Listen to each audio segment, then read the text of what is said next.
Michael Eaves. Even after those 60 minutes of Deion Sanders, we have even more prime time for you coming up. But we do start this hour, Zubin, with the much anticipated, and if you ask Laker fans, much needed return of the King. Overdue. The Lakers sit 9th in the West. They got the Warriors Saturday. They got LeBron back, not a moment too soon. Here he is walking into the Staples Center. The last time we saw him on the court playing Christmas Day against the Dubs. We'll see him again in a half hour against the Clippers. On the mend from a groin injury, missed the last 17 games. Team was 6-11 without him. He was upgraded to doubtful in advance of the game tonight. That started the murmurs, and now it's official. LeBron is back and is a full go. And our Dave McMenamin standing on the very floor where LeBron will be gracing tonight. Bottom line, what more can you tell us about the Kings' return? Return in Los Angeles at the Staples Center. It's the Clippers' home court tonight, but it's still in the city that he chose to come to as his third team. There's going to be no minutes restriction, according to Luke Walton, and more good news for the Lakers. They're going to have Kyle Kuzma in the lineup, who's been dealing with a bad hip. They're going to have Josh Hart in the lineup, who's been dealing with a bum knee. And it's an important game, and they're all important from here on out, but the Clippers are the immediate team ahead of the Lakers in the standings, so they can really make up some ground if they were to win tonight. On the other side, Doc said there was never a doubt. He knew the King would be out there. Over the next month, the Lakers got the Warriors, Sixers, Celtics, and Rockets. They need him back, and they got him back. Not a moment too soon. That's Dave McMenamin in L.A. And like you might expect, these splits are significant. They really struggled without him, especially from deep. 31% from beyond the arc for a team that many think has no shooters to begin with. When he's out there, 20-14 record, and the Lakers are averaging a robust 113 points per game. Well, Zubin, leave it up to LeBron to trump the NBA's top story of the day. This was the scene about 24 hours ago when Kristaps Porzingis and Luka Doncic hugged it out at halftime. And then after the game, when the Mavs took down the Knicks at Madison Square Garden. Check out the tweet from Kristaps later this afternoon, because little did we know then, or maybe even them, that about late afternoon today, Porzingis and Doncic would be teammates. Further proof that there is no reality show quite like the NBA. So here's how the deal goes down. In addition to Porzingis, Courtney Lee, Trey Burke, Tim Hardaway Jr. will be going to Dallas. As for the Knicks, they received Dennis Smith Jr., DeAndre Jordan, Wesley Matthews, and 2 future first-round picks. After this trade, New York is projected to have more than $70 million in cap space this summer, according to our Bobby Marks. He'll explain that coming up a little bit later here on SportsCenter. But right now, though, let's get some Knicks reaction from the front office, starting with Steve Mills, the president. When Scott came on board with me, we started and laid out a plan that we strongly believe in. Today's trade will have a significant impact on us moving our team forward. Over time, it became clear to us that Kristaps was not completely on board with the plan that we had laid out.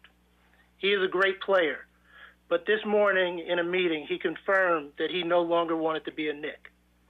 Given the uncertainty of going into free agency with a player who feels that way, we decided to make this trade. It's just a feeling you get as you're watching how frequently he comes to practices, how long he's around the gym, different things that he's doing, and we just started to get a feel that this might be moving in a different direction. So those are the guys that pulled it off. This is the guy that broke the news. He's the NBA's best insider. He's with us tonight on SportsCenter. Earlier today, you reported there was a meeting between the Knicks and Porzingis. Hours later, you report there's a trade. So how did we get here so quickly? Yeah, there was a meeting this morning, a request for a trade by Kristaps Porzingis.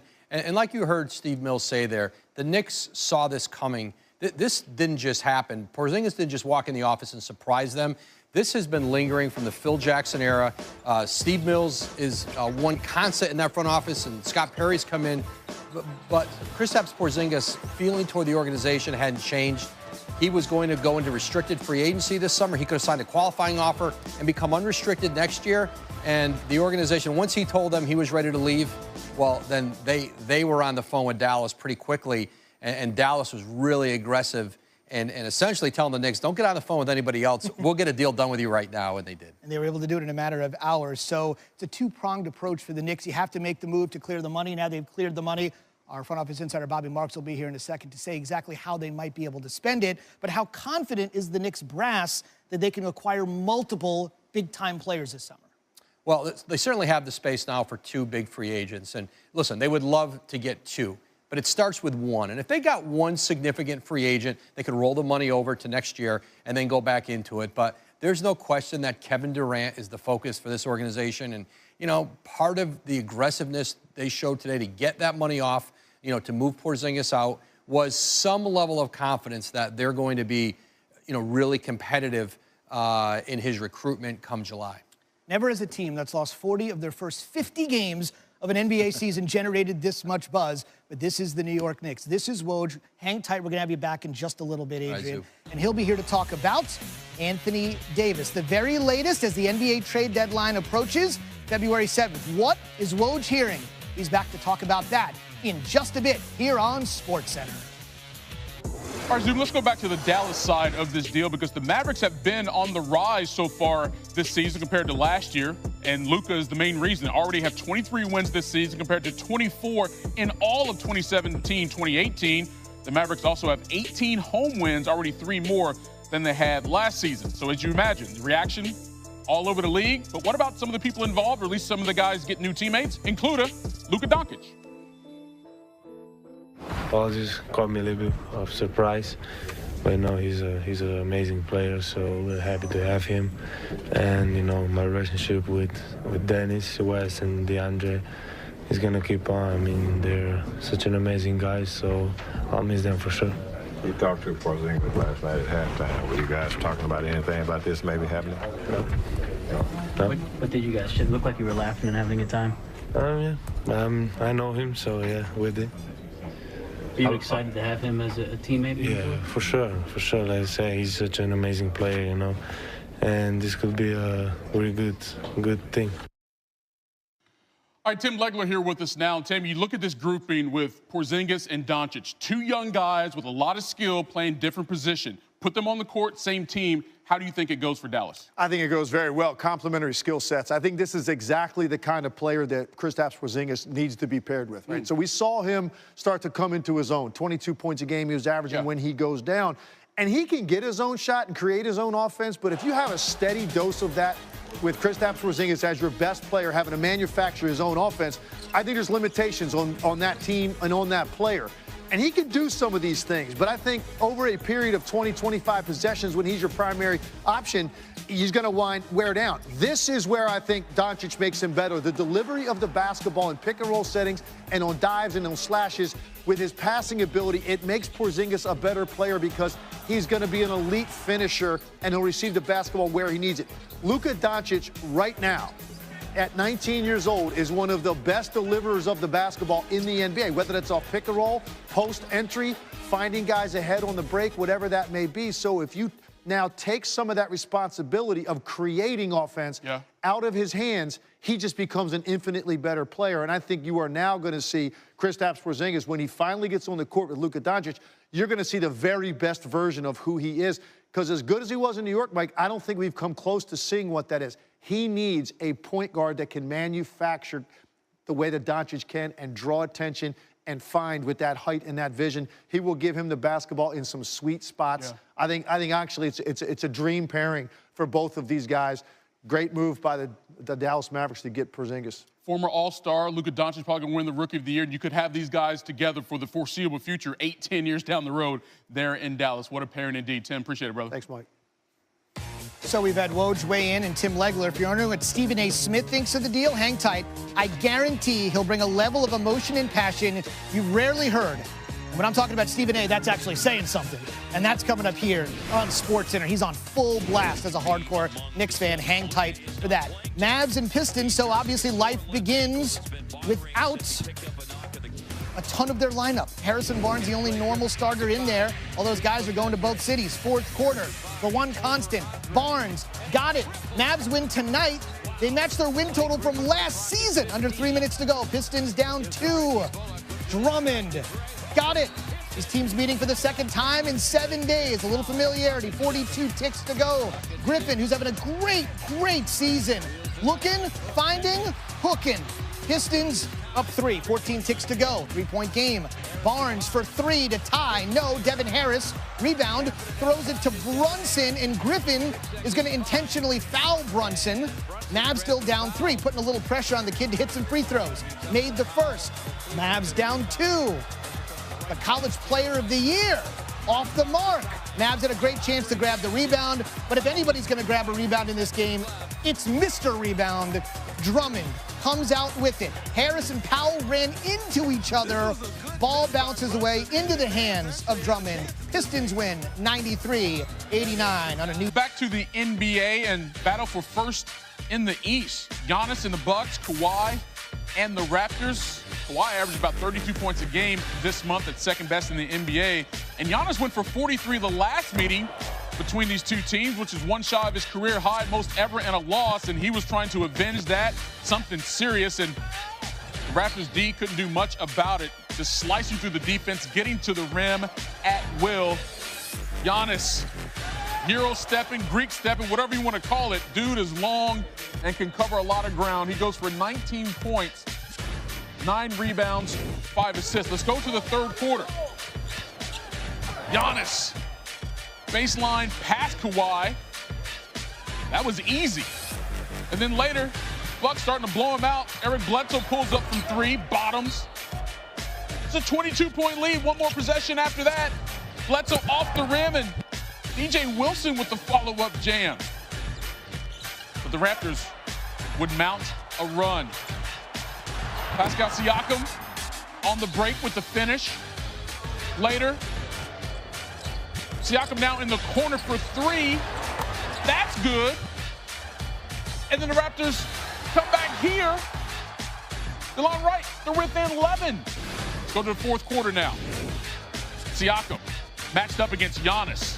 Talk about some young talent in this league. Do not sleep on Pascal Siakam. What a player he's starting to become there in the 6. And here's the steal. Raptors transition. Reverse layup there. Siakam rebound. Cuts it to 6. About 5 minutes to go. It's back to a 10-point advantage. Kawhi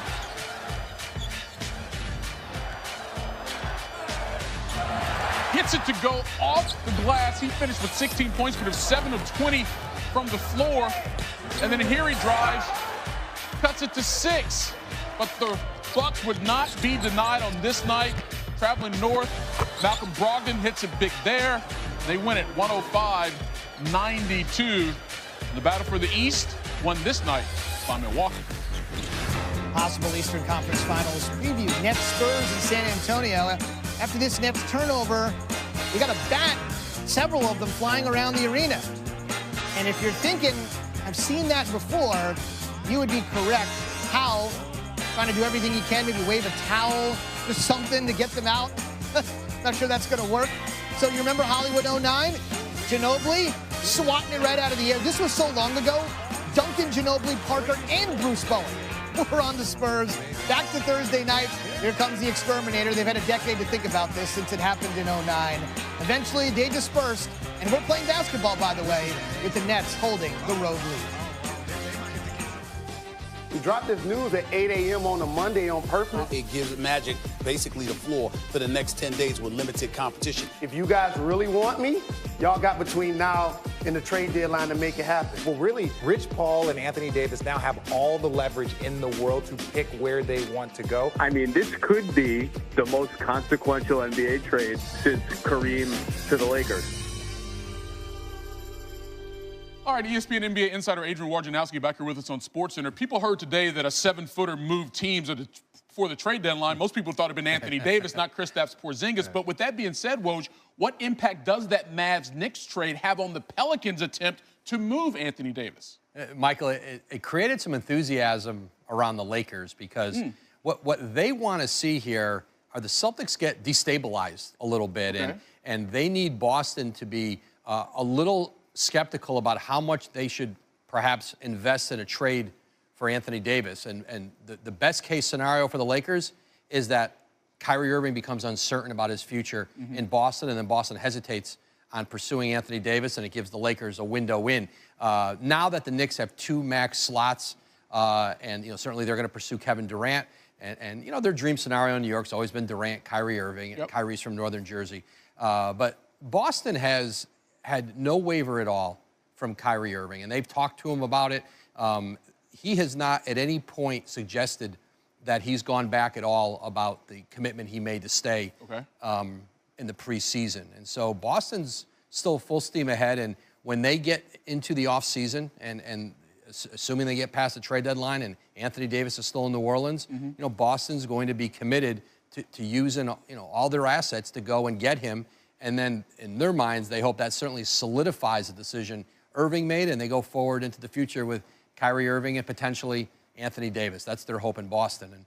And the Lakers are hoping somehow they can still get in here and try to find a way to get a deal done. I know since you broke the news earlier about the Mavs-Knicks trade, you've been on the phone all day with both sides of this deal. And we talked earlier about putting Luka and Kristaps together on the floor. It makes perfect sense from a fit standpoint. But there's a deeper reason why the Mavericks were so interested in doing this deal from a culture standpoint. With Dirk Nowitzki still there for the end of the season, you get those three guys together. What is it about that mix that gives the Mavericks such a good feeling going forward? Yeah, I mean, this organization has been built around a European player for the last, 18, 19 years with Dirk, and Luka Doncic is, literally picks up the torch and goes. And now Kristaps Porzingis, who, is really a modern, maybe a modern, more accelerated version of Dirk Nowitzki from where Dirk was, as a teenager. And certainly he's got to get healthy, but Kristaps idolizes Dirk. I mean, that was his guy. And so I think his mindset's going to change pretty quickly here. He wants to be embraced. And I think that there were a lot of scars from the Phil Jackson era in New York for Porzingis that he wasn't able to get past. And I think to enter an environment where they're enthusiastic, where they're dying to have some more star power there, and he and Luka really do play off each other, I think he's going to have a good run in Dallas. Woj, always with the best knowledge inside the NBA. And, of course, you got the trade deadline coming up next week. I wonder how that's going to go, Woj. We'll find out on Twitter and here on SportsCenter. Appreciate it, man. Thanks, Mike. All right. 4 years after he was drafted 4th overall, the Kristaps Porzingis era in New York is over.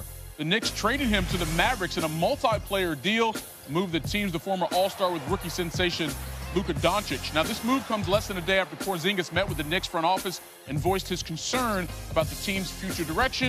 And all of a sudden, we get a trade. You know who was really interested in what happened in New York with this move? Stephen A. Smith.